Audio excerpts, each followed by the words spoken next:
Jeff was doing a tithing challenge, and it really spoke to me. He was talking about the parables and how this man gave 3 different servants different amounts.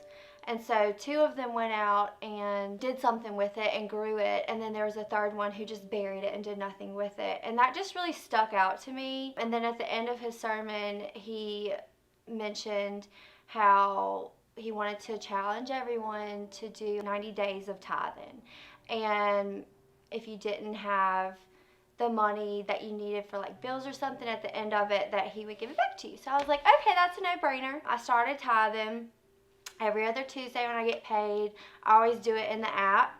And at first, you know, sometimes I would be like, I feel like I could use this money for bills or something else, but nevertheless, I continued tithing and stayed faithful to that. And so it was really cool how things started changing. I think within that time frame as well, I had gotten a pay cut at work. I think we can all relate to that at some point, whether you lose a job or your hours get cut. And so for me, it was a significant deduction, and freaked out a little bit. It was during COVID. I had just built a house and all this stuff, and so instead of freaking out, I was like, it's okay, like God's got my back. And I just stayed faithful with that. I think at the beginning of this year, I kind of fell off coming to church, and with that came falling off tithing as well. And so when I finally got back in my routine of coming to church, I started tithing again, but it didn't sit right with me that I think it was like 3 months of money paychecks that I didn't tithe with.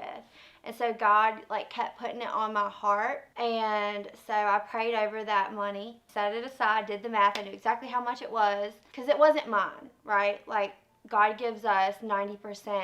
So that 10% was not mine to keep. It was for me to do whatever God's purpose was with that. Fast forward to the week that they were announcing the youth group was going to go on a missions trip. So I went to Katie and I was like, Katie, I have this much money that I've been setting aside, praying over it. I was like, I know this is for you guys. Later, all the kids came back, and I saw all the videos and photos that y'all did, and I was like, this is so cool. And God told me during church that day, Rachel, your tithing is great, but you now need to step up and I'm ready for you to do more. So I went up to Katie after church, and I was like, Katie, I started crying, and I was like, I really want to step up and help out with the youth group. It was really cool how all those things connected, and I didn't even notice it until Katie had pointed it out to me. Now I'm really involved with the youth group. It's just been a huge part of my life. I joined to try to, you know, be an influence on them and help them through obstacles that they're going through, because I've made a lot of mistakes in my past, and I know it wasn't for nothing. I'm not only getting to be a part of their lives, but they're really impacting mine.